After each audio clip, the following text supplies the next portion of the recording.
오늘 우리 할렐루야 찬양대 옷이 새롭게 산뜻하게 바뀌었죠. 우리 최윤수 집사님, 우리 최성옥 권사님께서 한국 방문하신 후에 가운을 맞추어 오셔가지고 기증해 주셨습니다. 우리 두 분께 한 박수 한번 할까요? 그 이외에도 저희 교회 페인트로 또 여러 가지 부분으로 이번 한 주간 동안 많이 섬기시고 수고해 주신 분들 많이 계시고요. 또 보이지 않는 곳에 섬기시는 많은 분들 계시는데 하나님께서 기억하시고 갚아주시기를 원합니다. 그리고 서로 한번 격려의 박수 한번 하겠습니다. 네, 우리 함께 하나님 말씀 보도록 하겠습니다. 하나님의 말씀은 요한복음 4장 21절에서 26절까지의 부분입니다. 요한복음 4장 21절에서 26절까지의 말씀 한 절씩 교독하신 후에 마지막 절 함께 보도록 하겠습니다.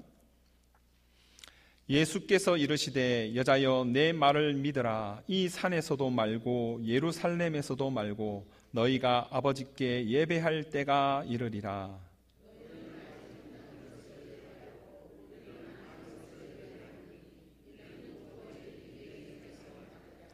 아버지께 참되게 예배하는 자들은 영과 진리로 예배할 때가 오나니 곧 이때라. 아버지께서는 자기에게 이렇게 예배하는 자들을 찾으시느니라.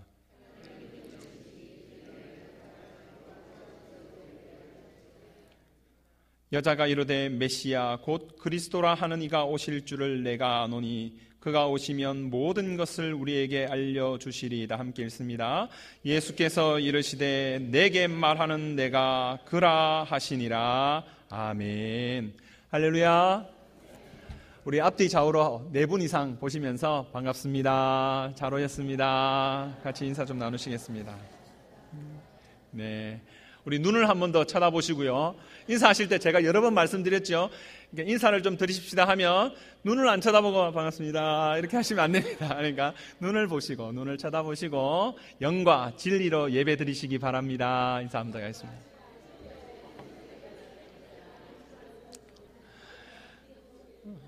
네, 오늘 읽으셨던 요한복음 4장에 있는 말씀은 성경에서 가장 유명한 장 중에 하나입니다.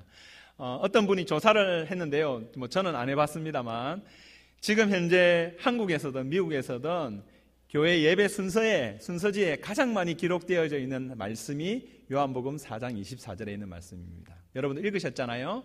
하나님은 영이시니 예배하는 자가 영과 진리로 예배할지니라. 할렐루야. 하나님 앞에 예배하는 자가 영과 진리로 예배드려야 돼요. 그런데 개역 성경 이전에 우리가 봤던 성경에는 어떻게 되어 있냐면 하나님은 영이시니 예배하는 자가 신령과 진정으로 예배할지니라 이렇게 되어 있습니다. 어떤 분이 그 말씀이 더 좋대요. 그런데 여러분, 개역 성경에 있는 신령과 진정으로는 어쩌면 원문하고의 의미하고는 조금 다릅니다. 저희가 개역 개정으로 바뀌어진 성경이 좀 더 하나님의 말씀에 정확한 바른 그런 해석이라고 저는 생각합니다. 그 전에 신령과 진정으로 예배를 드린다라고 하니까 사람들이 어떻게 하느냐면 좀 신령한 분위기에서 정성껏 이렇게 예배를 드리면 된다 이렇게 생각을 하시는 거예요. 성경 말씀이 그렇게 되어 있으니까요. 그런데 정말 그럴까요, 여러분? 하나님 앞에 예배를 드리는데 정성껏 드리는 건 너무나 당연한 일 아니겠습니까? 제가 저희 어머님 말씀을 좀 드려서 저도 죄송하지만 저희 집은 예수님 믿기 전에 독실한 불교 집안이었습니다. 한국에 있는 사찰 중에 절 중에 제 이름이 안 올라 있는 절이 없습니다. 제가 확인해 봤습니다. 제 이름이 다 올라와 있어요. 저희 집에 불상까지 있었어요. 사당도 있었고 할머니가 매일 아침에 불공 드리셨습니다. 저희 어머님이 초파일에나 아니면 동지섣달 그 추울 때 찬물로 목욕 재개하시고 불공 드리시는 것도 여러 번 봤습니다. 그리고 어린 시절에 이렇게 기억나는 것 중에 하나, 사람이 딱 이렇게 눈을 감으면 어떤 시절을 생각할 때 너무 생생하게 딱 떠오르는 장면이 있지 않습니까? 저희 어머님이 삼천배를 하시더라고요. 혹시 이 중에 삼천배 해보신 분 계십니까? 이게 옷을 깨끗한 옷을 한복을 입으시고 절에 가서 절을 하시는데 몇 번을 하냐면 3,000배를 3,000번 하는지 어떻게 아느냐면요, 이게 묵주가 있어 이렇게 해가지고 한 번 할 때마다 이렇게 돌리거든요. 그래가지고 그걸 헤아리는 거예요. 그게 100개짜리인지 200개짜리인지는 정확히 모르겠습니다만 그걸 이렇게 헤아려서 절을 하니까 정확한 숫자로 해요. 그런데 그냥 앉았다가 일어났다가 절하는 정도의 수준으로 절을 해도 3,000배를 1,000번 절을 하는데 3시간가량 걸린다 그래요. 안 쉬고 계속해서 호흡 없이 이렇게 하면 3시간 정도. 그러니까 3,000배를 하려면 9시간에서 적어도 10시간 정도의 시간이 걸립니다. 근데 어머님 절을 하실 때 보니까 절을 하시고 그냥 절하고 일어나는 게 아니라 또 손을 드시고 또 내리시고 계속 그렇게 하시더라고요. 정성을 다하시는 거죠. 그렇게 3,000배를 하시는데 저는 어린 시절에 아침녘에 이렇게 절을 시작하시면 저녁까지 이렇게 절을 하세요. 근데 나중에 되면 일어서지를 못하세요. 이렇게 계속 앉았다 일어났다 하시니까. 그러면 어떻게 하시느냐면 앉았다 일어나시다 못하지만 그냥 엎드려서 손을 파라라라 뜨시고 또 다시 내리시고 하시는 그 모습이 떠올라요. 그리고 그 옷자락 끝에서 땀방울이 똑똑 떨어지던 게 어제 일처럼 제 눈에 생생하게 있습니다. 3,000배를 여러 번 들이셨던 것 같아요. 드리고 나면 한 일주일 들어 누우셨어요. 그런데 세상에 참 하나님이신 우리 여호와 하나님이 아닌 그 다른 신 우상에게 절하고 경배하면서도 이 세상 사람들은요 정성을 다합니다. 최선을 다하죠. 제가 금요일도 말씀드렸지만 몰록에게 제사 지내는 사람은요 자기 자식을 불태워서 드려요. 이 세상에 자식보다 소중한 존재가 어디 있습니까? 그 자식을 불에 태워 드린다니까요. 그 신을 경배하기 위해서. 그런데 하나님은 그 제사를 가증히 여기신다 그랬어요. 여러분, 신령과 진정으로 예배는 당연한 것입니다.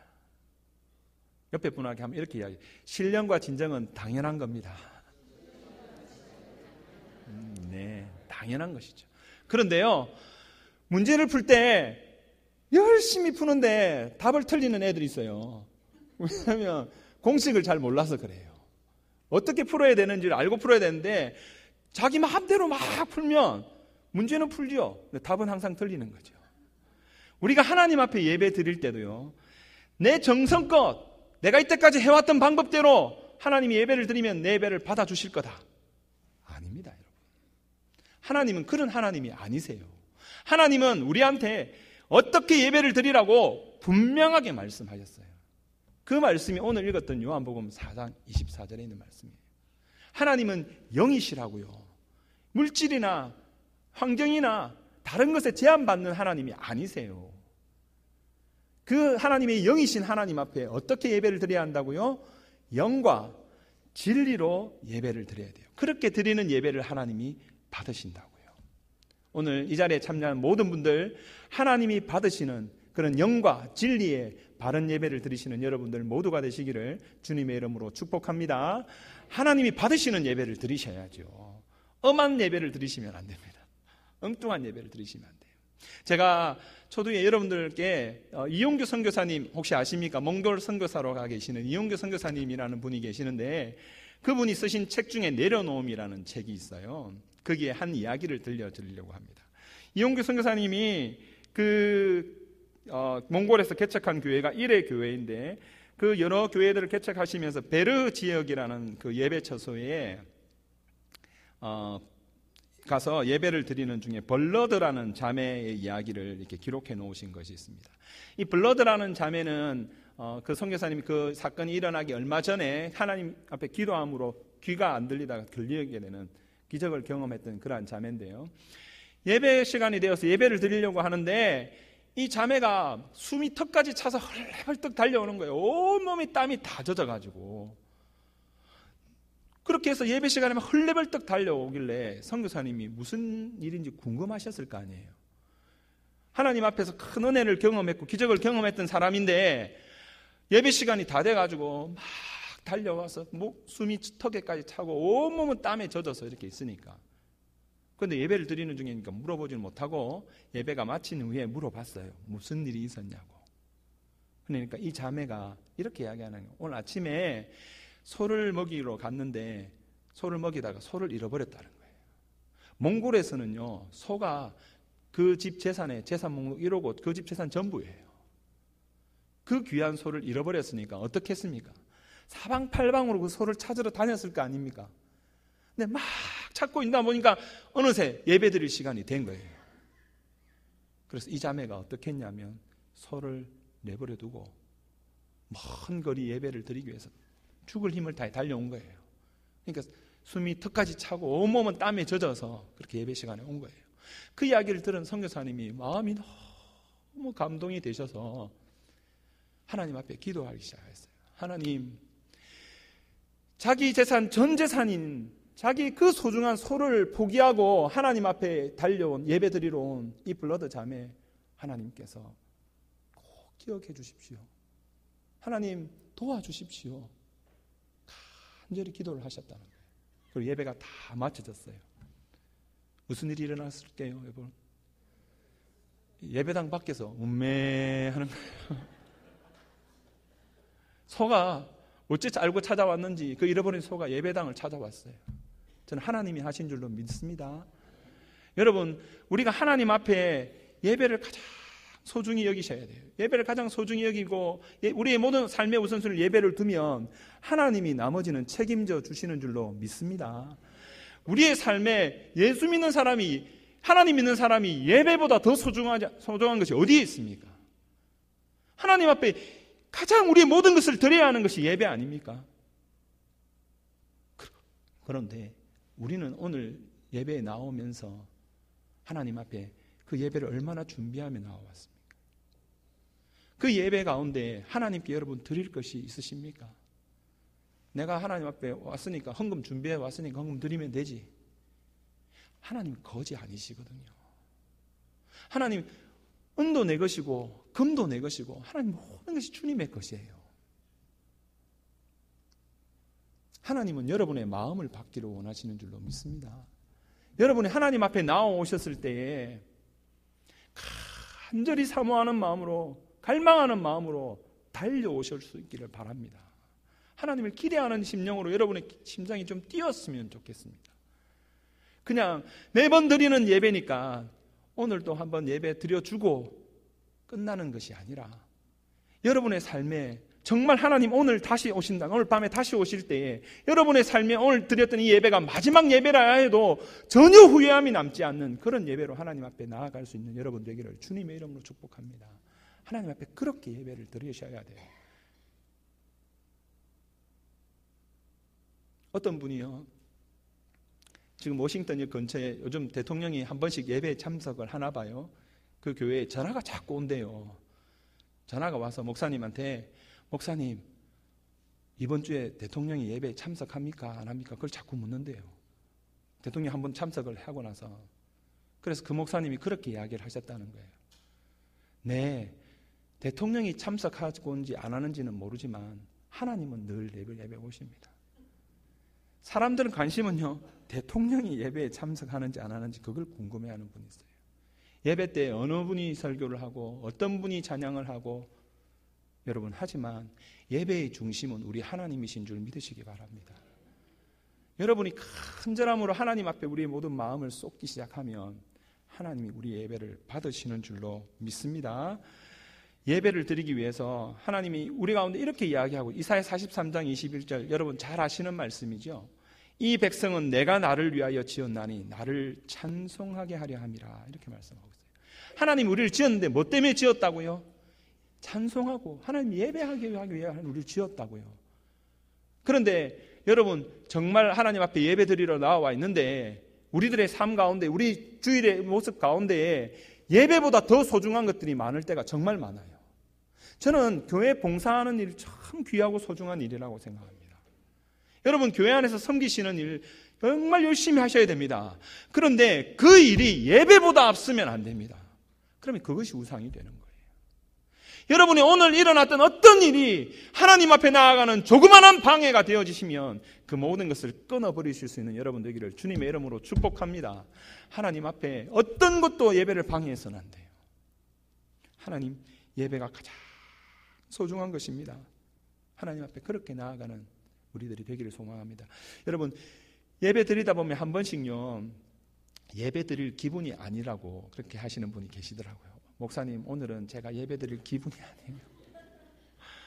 한번 좌우로 한번 보세요. 예배 드릴 기분이신지 아닌지 딱 보면 압니다. 이렇게 얼굴을요 찡그리고 인상 쓰고 계시는 분들도 계세요. 그런데 하나님 앞에 나와왔을 때 우리가 예배 드릴 기분이 아니라는 거 저 이해돼요. 저도 그럴 때가 있어요. 그런데 여러분, 예배 드릴 기분에, 감정에 따라서 예배를 드리고 안 드리고 이렇게 해서는 안 되는 줄로 믿습니다. 너무 힘이 들 수 있어요.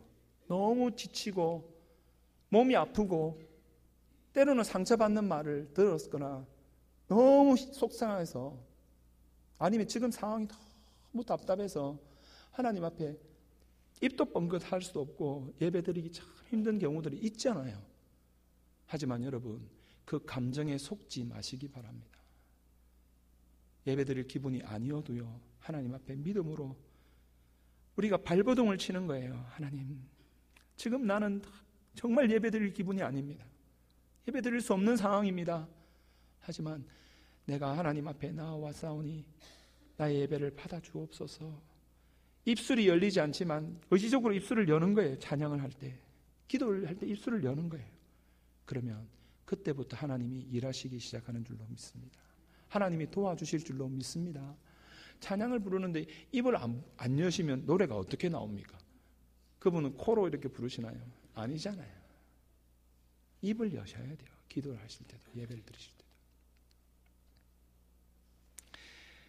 하나님께서 오늘 말씀을 보면 사마리아 여인, 이 여인에 대해서 뭐 긴 설명을 할 수는 없어요. 수가성에 있는 이 여인. 그런데 이 여인은요, 남편이 5이나 있는 여자였어요. 지금 살고 있는 남편도 남편이 아니에요. 부끄러운 여자였어요. 요한복음에 나타나는 시간은 지금 거기에 6시간을 더하면 현재의 시간이 되어집니다. 12시, 낮 12시 정오에 그 때악 끝에 물길로 나왔어요. 왜? 사람들 만나는 게 부끄러웠기 때문에, 싫었기 때문에. 그런데 그때 예수님을 만났습니다. 그런데 이 여인이요, 예수님과 하는 대화를 들어보면 우리는 그냥 늘 이 성경이 그러려니 하고 보니까 그렇지만 정말 놀라운 이야기를 하고 계세요. 예수님이 성경에 자신이 메시아라는 것을 딱 2군데 말씀하고 계시는데 오늘 이 성경하고 예수님이 십자가에 달리시기 전에 말씀하고 계세요. 이 여인이, 그 부끄러운 여인이, 이 초라한 여인이 예수님을 만나서 이야기하는데 바리새인도 아니에요. 율법 서기관들도 아니에요. 그 앞장에 나오는 니고데모도 아니에요. 그 유명한 사람들 아닌 이 초라한 여인이 묻는 질문은 무엇이냐면 예배였어요. 우리 조상들이 이 산에서 예배하였는데 유대인들은 예루살렘에서 예배합니다. 어디서 예배하는 것이 옳습니까? 이 여인의 마음속에 예배를 향한 갈망이 있었어요. 왜 그랬을까요? 이 여인의 삶이 갈급했기 때문에 그렇습니다. 남편이 자기를 채워줄 수 없잖아요. 그러니까 5명이나 남편을 바꿨겠죠. 아마 꽤 한미모했을 거예요. 그죠? 그런데 세상이 자신을 만족시켜 줄 수 없다는 걸 알았거든요. 깨달았거든요. 그것이 너무 절절했거든요. 그러니까 이 여인의 마음속에 어떻게 하면 구원을 받을까? 어떻게 하면 하나님 앞에 바르게 예배를 드릴까? 그것이 마음속에 있었어요. 저는 저에게, 여러분들에게 이런 갈망함이 있기를 소망합니다. 우리가 대단한 자도 아니고 뛰어난 자도 아니지만 우리가 하나님 앞에 나아갈 때 하나님 아니면 저를 도와주실 분이 없습니다. 하나님 아니면 제 갈급함을 채울 분이 없습니다. 하나님 앞에 간절함으로 나아가면 하나님이 그 간절한 심령을 멸시치 아니하실 줄로 믿습니다. 하나님이 도와주실 줄로 믿습니다. 하나님 앞에 여러분들 그렇게 예배 드리시기를 바랍니다. 하나님 앞에 예배할 때 하나님이 예배의 본질이에요. 이 산에서 예배하고 저 산에서 예배하고 어떻게 예배하고 저렇게 예배하는 그것이 중요한 것이 아니라 하나님이 본질이세요. 근데 유대인들은 그것을 잃어버렸어요. 서로 싸우기 바빴어요. 우리 하나님은요, 사도행전 17장 24절에 보면 우주와 그 가운데 있는 만물을 지으신 하나님께서는 천지의 주제시니 손으로 지은 전에 계시지 아니한다 그러셨어요. 우리 하나님 주의 이름으로, 2-3 사람이 주의 이름으로 모인 곳에 우리 하나님 함께 하시는 줄로 믿습니다. 여러분들 하나님 앞에 진실로 예배할 때 하나님이 우리 예배를 받으세요. 그러면 정말 중요한 이야기를 할 때요. 영으로 예배를 드려야 되고 진리로 예배를 드려야 된다 했지 않습니까? 그럼 영으로 예배를 드리는 게 뭡니까? 그냥 신령한 분위기에서 예배 드리는 게 아니라 영으로 예배를 드린다는 거예요. 진리로 예배를 드리는 게 뭐예요? 제가 정확한 말씀을 드리면 영으로 예배를 드리는 것은 성령 하나님의 인도하심 중에 우리가 몸이 있고 몸이 육체가 있고 영혼이 있지 않습니까? 우리 영으로 예배를 드린다는 거예요. 마음이 아니고 영으로. 우리의 영은 타락함 가운데서 하나님 앞에 나아갈 수 없는 존재가 되었어요. 그런데 예수 그리스도를 믿는 믿음 안에서 우리의 영이 새로워졌어요. 우리의 육이 새로워졌어요. 그래서 성령 하나님과 하나 되어질 때, 우리가 성령 하나님의 인도하심을 받을 때에 하나님 앞에 영으로 예배 드리게 되는 줄로 믿습니다. 여러분, 내 생각이 아니에요. 내 경험이 아니에요. 내 방법이 아니에요. 내 지식이 아니에요. 성령 하나님의 인도하심 속에 그렇게 나아가면 성령 하나님께서 우리를 비추어 주세요. 우리가 얼마나 하나님을 멸시하며 살았는지, 하나님 잊어버리고 살았는지 하나님이 보여주세요. 그러면 애통할 수밖에 없어요. 하나님 앞에 부끄럽고 죄송할 수밖에 없어요. 하나님 앞에 나와왔는데 너무도 당당하다면 우리가 영으로 좀 예배 드리고 있지 않나. 여러분, 예배를 드리는데 여러분 속에 전혀 아무런 감동이 없다면 우리가 영으로 예배 드리는 것이 아니죠. 성령 하나님이 말할 수 없는 탄식으로 지금도 우리를 위해 탄식하고 계시고 우리 이끌어가고 계시거든요. 진리로 예배를 드리는 것은요, 변하지 않는 거예요. 진리는 변하지 않는 거잖아요. 예수님이 뭐라고 이야기하세요? 내가 곧 길이요 진리요 생명이니 나로 말미암지 않고는 아버지께로 올 자가 없느니라. 주님 그렇게 말씀하고 계세요. 예수님이 진리세요. 예수님을 믿는 믿음으로 예배를 드리셔야 돼요. 우리의 무슨 공로로 예배를 드리는 것이 아니라, 내가 이런 했던 무슨 봉사로 섬김으로 하나님 앞에 예배를 드리는 것이 아니라 예수 그리스도를 믿는 믿음으로 예배를 드리실 때 하나님이 우리 예배를 받으시는 줄로 믿습니다. 여러분, 이 두 가지는 함께 가야 합니다. 노래를 부른다고 할 때 멜로디와 가사와 같은 거예요. 노래를 부르는데 멜로디만 흥얼거린다고 그게 완전한 노래가 아니잖아요. 가사만 읽는다고 해서 그것이 노래가 아니잖아요. 영과 진리는 함께 가야 돼요. 제가 청년들, 학생들 예배 찬양을 인도하거나 예배를 인도해 보면요, 1시간, 2시간 아이들이 찬양 엎드려서 울면서 손 들고 예배를 드려요. 그런데 제가 찾아가서 물어봐요. 예수님이 너를 구원해 주신 것이 확실하냐고, 십자가의 보혈에 대해서 제가 물어보면 아이들 중에 대답을 잘 못해요. 영의 인도하심을 받아서 울며 감격하며 예배를 드리지만 진리 안에서 예배를 드리는 게 아닌 거예요. 그러니까 삶이 안 바뀌는 거예요. 그런데 어른들은 어떠신지 압니까? 예수님이 누군지 잘 아세요. 예수님이 자신을 위해 어떤 일을 하셨는지 알아요. 그래서 그분을 위해 살기로 마음에 다짐도 하세요. 그런데 예배를 드리는데 너무 밋밋한 거예요. 너무 메마른 예배를 드리는 거예요. 성령 하나님의 인도하심 가운데 예배 드리지 않는 거예요. 자신의 죄를 회개하지 않아요. 애통해하지 않아요. 진리로 예배를 드리지만 영으로 예배 드리지 않는 거예요. 저는 여러분들이 하나님 앞에 영과 진리로 온전한 예배를 드리시는 여러분 되기를 주님의 이름으로 축복합니다. 하나님 앞에 그렇게 예배를 드리시면 우리 하나님이 그 예배를 받으세요. 그러한 예배를 기뻐하세요. 그렇게 예배 드리는 한 사람을 찾고 계세요. 그런 예배를 드리면요, 우리의 삶이 변할 수밖에 없죠. 그렇지 않습니까? 어떻게 안 변합니까? 안 변하는 게 기적이에요. 안 변하는 것 큰 기적이에요. 하나님을 만났는데 아무런 일이 일어나지 않는다. 그것처럼 큰 기적이 어디 있어요? 하나님을 만나면 하나님이 우리를 도우시고 우리를 변화시켜 주실 줄로 믿습니다. 우리 가운데 있는 죄악들, 우리 가운데 더러운 것들, 내가 끊어버리지 못하는 것들 하나님이 도우시고 우리가 바른 예배로 하나님을 나아가 하나님의 음성을 듣게 되어지면 그때부터 하나님이 힘 주셔서 은혜 주셔서 이겨내게 되는 줄로 믿습니다. 여러분, 하나님 앞에 예배 드릴 때 이 자리에서 영과 진리로 예배 드리는 건 너무나 중요한 일이에요. 그런데 그곳으로 끝나시면 안 돼요. 이제 여러분의 삶으로 나아가서 삶으로 드리는 예배를 드리셔야 돼요. 가정에서, 여러분의 직장에서, 여러분의 이웃들에게, 여러분이 있는 그곳에서 하나님께 삶으로 드리는 예배. 여러분이 인정하든 인정하지 않든 오늘 예배당에 나와서 예배 드리는 거 예수 믿는 분들에게 하는 것입니다. 예배당에 나와서 예배 드리는 분만 예배 드리는 거 아닙니다. 하나님 여러분과 함께 하세요. 여러분 떠나지 아니하세요.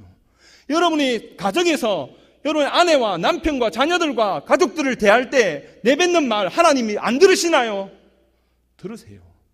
여러분이 그 내뱉는 말들이, 그렇게 소홀하게 했던 그 말들이 하나님을 예배하고 찬송하는 말들이 되어지기를 주님의 이름으로 축복합니다. 여러분이 직장에서, 여러분 직장의 상사들과 옆장의 사람들과 만나서 직장 생활하는 모든 일들이 하나님 앞에 예배가 되기를 주님의 이름으로 축복합니다. 여러분의 직장뿐 아니라 여러분의 이웃들, 모든 사람들을 대하는 일들이 하나님 안에서 예배하는 분들이 되셔야 돼요. 그것이 하나님 우리 가운데 원하시는 일이에요. 영과 진리로 우리끼리 모여서 예배하고 끝나는 것이 아니라, 우리끼리 여기가 좋사오니 하고 끝나는 것이 아니라, 우리가 받았던 그 은혜로 우리가 삶을 살아갈 때, 우리가 이 세상을 은혜로 섬기며 나아갈 때 하나님이 영광을 받으실 줄로 믿습니다. 하나님 앞에 그렇게 예배하는 사람을 하나님이 어찌 축복해 주지 않겠습니까? 하나님이 왜 책임져 주지 않겠습니까? 오늘 이 시간 여러분들 마음속에 결단하시길 바랍니다. 하나님, 내가 영으로 예배 드리기를 원합니다. 진리로 예배 드리기를 원합니다. 내가 온 삶으로 하나님 앞에 예배 드리기를 원합니다. 결단하며 다짐하고 나아갈 때 성령 하나님 우리를 도우사 우리에게 세임 주시고 능력 주셔서 우리가 능히 이 세상을 이기고도 남게 되어질 줄 믿습니다. 우리가 하나님의 은혜 안에서 하나님의 영광이 되어지는, 하나님의 기쁨이 되어지는 우리 모두가 될 수 있기를 주님의 이름으로 축복합니다. 우리 한번 같이 기도하시겠습니다. 기도하실 때 하나님, 정말 하나님 앞에 영으로 진리로 바르게 예배할 수 있는 우리들 되게 해달라고, 내 삶으로 하나님을 예배하는 자가 되게 해달라고 한 1, 2분만 한번 같이 동성으로 소리내서 같이 기도하겠습니다. 하나님 아버지, 은혜를 감사합니다. 하나님, 오늘도 저희들을 도우시고 함께하여 주셔서 우리가 이전에 하나님의 은혜 자리에 나오게 된 줄로 믿습니다. 하나님, 우리가 아니라 하나님의 은혜로 되어진 일임을 우리가 믿사오니, 오 하나님, 불쌍히 여겨 주시옵소서. 긍휼을 베풀어 주시옵소서. 우리 가운데 예배의 감격이 살아나게 하여 주시고, 진정 하나님 앞에 영으로 진리로 바르게 예배하는, 우리의 삶으로 바르게 예배하는 우리 모두가 되어질 수 있도록 내 아버지 하나님 주장하여 주시옵소서. 하나님, 우리는 도와주시옵소서. 역사해 주시옵소서. 오 진심으로 주 예수보다 더 귀한 것은 없다고 믿음으로 간구하며 고백하는 우리 모두가 될 수 있도록 하나님 역사해 주시옵소서.